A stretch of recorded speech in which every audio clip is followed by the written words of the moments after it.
Hello friends, मैं हूं आपके सामने गौरव मिगलानी। टॉपिक स्टार्ट करने से पहले मैं आपको बता देता हूं कि आपके इसी चैनल पर 90% वीडियोस मैंने बोर्ड और मार्कर की हेल्प से एक्सप्लेन की हुई हैं, तो आप उन वीडियोस को इन प्लेलिस्ट के अंदर अच्छे से देख सकते हैं। तो अब हम जो केस डिस्कस करने जा रहे हैं वो केस बहुत ही सिंपल है। Ishita works as a corporate event coordinator in an event management company. Event management की एक कंपनी है जहां पर ईशिता काम करती है। तो she has been made an overall official in charge for organizing a painting exhibition for one of the clients of the company। Company का एक क्लाइंट है जिसने पेंटिंग एग्जीबिशन लगानी है, तो उसको ऑर्गेनाइज करने का जो काम है, ओवरऑल जो रिस्पॉन्सिबिलिटी है, जो ओवरऑल इंचार्ज है, वो कौन है? ईशिता है। तो ये एग्जीबिशन सक्सेसफुल हो जाए तो इसने आइडेंटिफाई किया कि कौन कौन सी एक्टिविटीज मुझे करनी होगी, और उन सारी एक्टिविटीज को, सारे काम को ईशिता ने अलग अलग ग्रुप्स में डिवाइड कर दिया है। जैसे marketing committee, decoration committee, reception committee.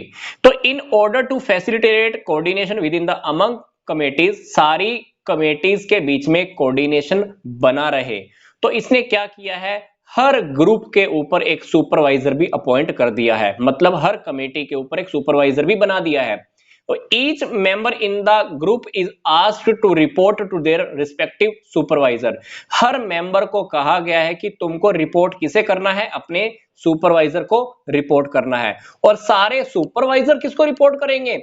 ईशिता को रिपोर्ट करेंगे। मतलब कहने का क्या है, ईशिता के नीचे सुपरवाइजर, सुपरवाइजर्स के नीचे मेंबर्स। तो कहने का क्या है, मेंबर्स सुपरवाइजर्स को रिपोर्ट करेंगे और सभी सुपरवाइजर्स मिलकर किसको रिपोर्ट करने वाले हैं? ईशिता को रिपोर्ट करने वाले हैं। अब हमको पूरे इस केस के बेस पर आइडेंटिफाई करना है कि मैनेजमेंट का कौन सा फंक्शन है जो ईशिता ने यहां पर परफॉर्म किया है। दूसरी बात हमको यह भी बतानी है कि जो यहां पर मैनेजमेंट का फंक्शन परफॉर्म हुआ है उसके बीच में कौन कौन से स्टेप इन्वॉल्व हैं। तो ये चैप्टर हमने बिजनेस स्टडी में स्टडी किया ही है। बिजनेस स्टडीज के अंदर एक कौन सा चैप्टर है? ऑर्गेनाइजिंग का। तो यहां पर मैनेजमेंट का ऑर्गेनाइजिंग फंक्शन परफॉर्म किया है किसने? ईशिता ने। तो ईशिता ने पहले क्या किया, सारे काम को पहचाना है कि मुझे कौन कौन सी एक्टिविटीज करनी है, फिर सारी एक्टिविटीज को, सारे काम को उसने डिवाइड कर दिया। डिवाइड करने के बाद उसने डिपार्टमेंट बनाए, ड्यूटीज असाइन की, सबको काम सौंपा। तो ये सारी प्रोसेस हमने ऑर्गेनाइजिंग के अंदर देखी है। तो सबसे पहला जो प्रोसेस के अंदर जो पहला स्टेप होता है वो होता है आइडेंटिफिकेशन करना एंड डिवीजन ऑफ वर्क। तो सबसे पहला स्टेप प्रोसेस में क्या होता है, हम आइडेंटिफिकेशन करते हैं कि कौन कौन से काम हमने करने हैं, फिर काम को हम डिवाइड कर देते हैं प्लान के अकॉर्डिंग। तो हम काम डिवाइड क्यों करते हैं? क्योंकि काम हम जब डिवाइड करेंगे तो हर किसी को उसके अकॉर्डिंग काम दिया जाएगा, ताकि काम का बर्डन कम हो जाए और काम के अंदर डुप्लीकेसी ना आए, कोई भी एक्टिविटी बार बार रिपीट ना हो। तो इससे काम अच्छे से मैनेज हो जाता है। सेकंड नंबर पे, प्रोसेस के सेकंड नंबर पे हम क्या करते हैं? डिपार्टमेंट बनाते हैं।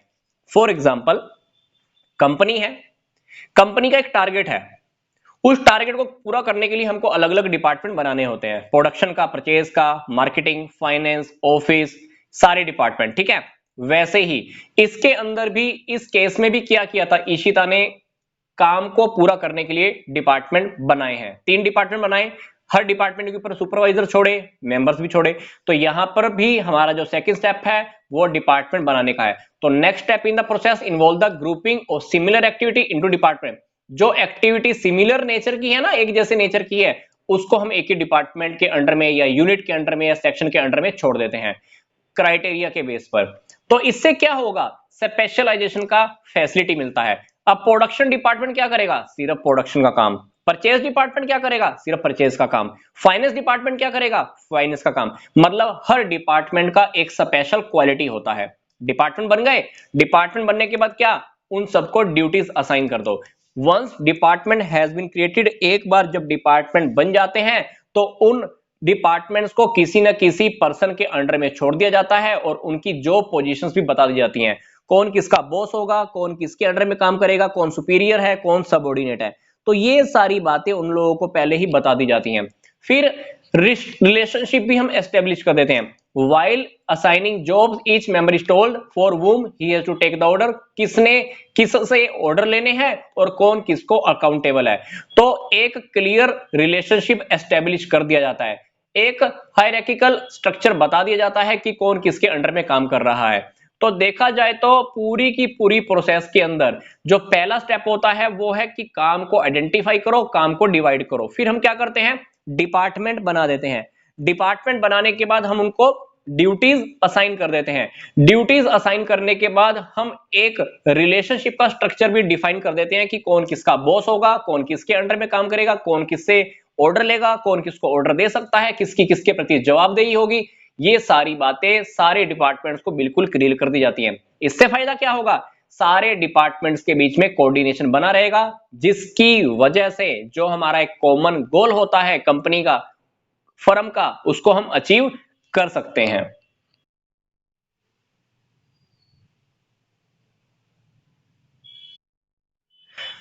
रामदास जिनकी एज 49 है, एविएशन कंपनी में काम करते हैं।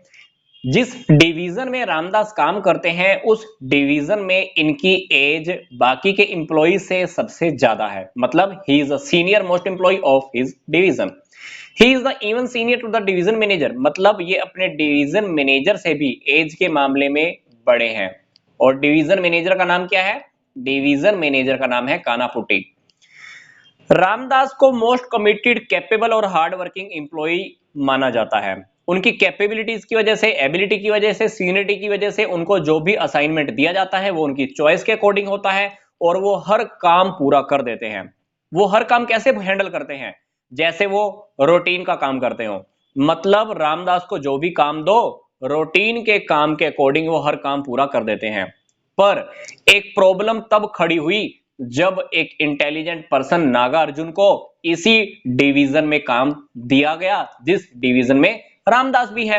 अब नागार्जुन काफी इंटेलिजेंट है, नागार्जुन को पता है कि काम कैसे पूरा कर रहा है, वो काम बहुत जल्दी पूरा कर लेता है। मतलब नागार्जुन जिस स्पीड से काम करता है उस स्पीड के अकॉर्डिंग आई थिंक बाकी के एम्प्लॉइज काम पूरे नहीं कर पाते।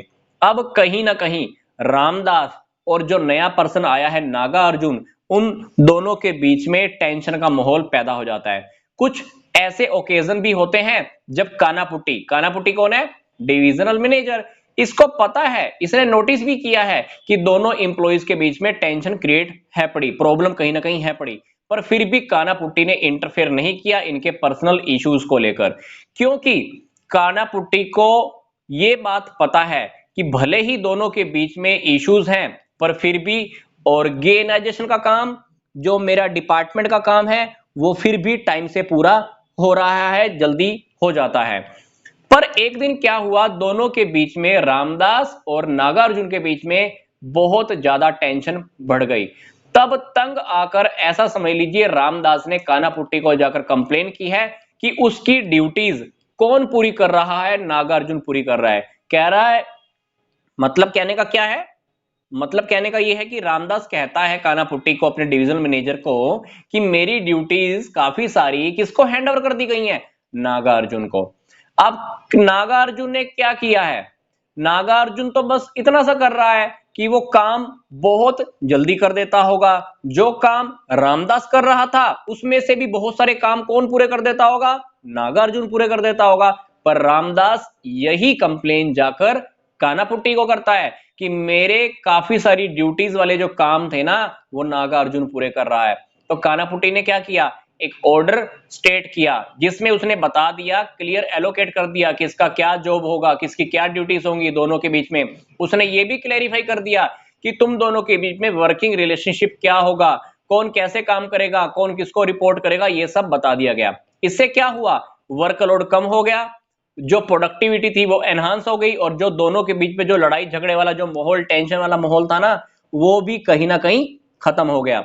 अब इस पूरे केस को पढ़ने के बाद, स्टडी करने के बाद हमसे तीन बातें पूछी जा रही हैं। पहली बात, हमको एक ऐसा स्टेप बताना है ऑर्गेनाइजिंग का जो मिस था, जिसकी वजह से प्रॉब्लम क्रिएट हो रही थी।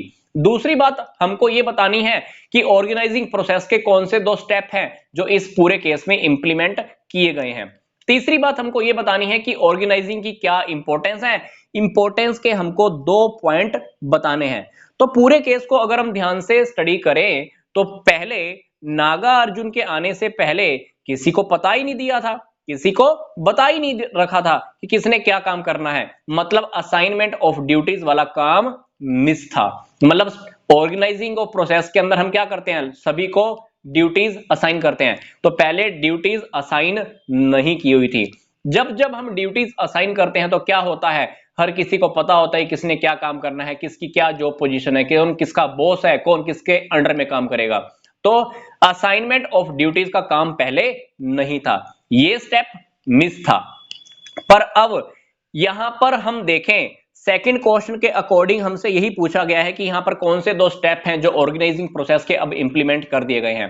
पहली बात असाइनिंग ऑफ ड्यूटीज, दूसरी बात उनको यह भी बता दिया गया है कौन किसको रिपोर्ट करेगा, मतलब रिपोर्टिंग रिलेशनशिप भी एस्टेब्लिश कर दिया गया है। अब बात आती है कि ऑर्गेनाइजिंग की कौन कौन सी इंपॉर्टेंस है। जो 2 इंपॉर्टेंस हमको बतानी है हम उसके बारे में डिस्कस कर लेते हैं। पहली बात है ऑप्टिमम यूटिलाइजेशन ऑफ रिसोर्सेज। देखिए जब जब हम ऑर्गेनाइजेशन का काम करते हैं तो हम एक स्ट्रक्चर भी फिक्स कर देते हैं, डिपार्टमेंट भी डिवाइड कर देते हैं।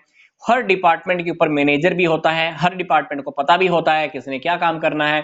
तो आप सोचकर देखो क्या हमने सभी को जॉब्स असाइन की हैं कि नहीं की हैं? बिल्कुल की हैं, क्योंकि जब हमने डिपार्टमेंट बनाए तो हम उनको क्लियर बता देते हैं कौन किसका बॉस होगा, कौन किसके नीचे काम करेगा, कौन किसको रिपोर्ट करेगा। तो डेफिनेटली रिसोर्सेज का प्रॉपर यूज होने वाला है, चाहे वो रिसोर्सेज फिजिकल है या फाइनेंशियल है या ह्यूमन रिसोर्सेज हैं। और कोई भी काम ओवरलैप नहीं करेगा, कोई भी काम ऐसा नहीं होगा जो दोबारा दोबारा होगा, डुप्लीकेट काम नहीं होने वाला है। फिर इससे हमारा एक बेनिफिट और भी होगा, कोई कंफ्यूजन क्रिएट नहीं होने वाली है। एफर्ट्स और रिसोर्सेज का जो वेस्टेज होगा वो मिनिमम से मिनिमम होगा, क्योंकि ऑर्गेनाइजेशन के स्ट्रक्चर के अंदर हम ऑलरेडी सबको फिक्स कर देते हैं किसने क्या काम करना है। तो अगर हमने स्ट्रक्चर फिक्स किया हुआ है तो क्या होगा, वेस्टेज कम होने वाली है। दूसरी बात, चेंजेस को एक्सेप्ट करना बहुत आसान हो जाता है। अगर आप चाहते हो कि आप चेंजेस लाना चाहते हो प्लस ये भी चाहते हो कि वो चेंजेस फर्म में आपके एम्प्लॉइज फॉलो कर लें, उसको एक्सेप्ट कर लें, तो डेफिनेटली आपको ऑर्गेनाइजिंग वाला काम पहले से ही करके रखना होगा। क्योंकि कभी कभी ऐसा होता है कि बिजनेस एनवायरनमेंट के अंदर कुछ चेंज आया और वो चेंज आपको अप्लाई करना ही होगा, क्योंकि अगर आप वो चेंजेस अप्लाई नहीं करोगे तो आप सर्वाइव नहीं कर पाओगे, ग्रो नहीं कर पाओगे। तो हर इंसान का एक नेचर होता है, जब जब कुछ परिवर्तन होता है तो वो उसका विरोध करता है। अगर आप चाहते हो कि इंप्लॉइज परिवर्तन का विरोध ना करें, उसको आसानी से फॉलो कर ले, एक्सेप्ट कर ले, तो आपको ऑर्गेनाइजिंग वाला काम आसानी से करना होगा। क्योंकि चेंजेस आपको किसी भी लेवल पे करने पड़ सकते हैं, वो चाहे आपको उनके मैनेजरियल लेवल पे चेंज करना हो, इंप्लॉइज का आपस में रिलेशनशिप के लेवल में चेंज करना हो, या कुछ रिवाइज करना हो, या कोई स्ट्रक्चर मॉडिफाई करना हो, तो चेंजेस कहीं भी करने पड़ सकते हैं। क्योंकि आप हमेशा यही चाहोगे कि हमारा बिजनेस स्मूथली चलता रहे, आसानी से चलता रहे और हमारा बिजनेस का टारगेट पूरा हो जाए। तो डेफिनेटली हमने इस केस में क्या देखा कि पहले जो ड्यूटीज की असाइनमेंट का काम था वो नहीं था, फिर हमने ये देखा कि ड्यूटीज असाइन की गई हैं, उनको रिस्पॉन्सिबिलिटी दी गई है, उनको काम सौंप दिया गया है। फिर हमने देखा यहां पर कि ऑर्गेनाइजिंग की कौन सी 2 इंपॉर्टेंस हैं। वीडियो ओवर करने से पहले मैं आपको बता देता हूं कि इस वीडियो के डिस्क्रिप्शन बॉक्स में कुछ और इंपॉर्टेंट लिंक्स भी दिए हुए हैं, आप उन्हें भी स्टडी कर सकते हैं। तो यहां तक का वीडियो देखने के लिए आपका धन्यवाद।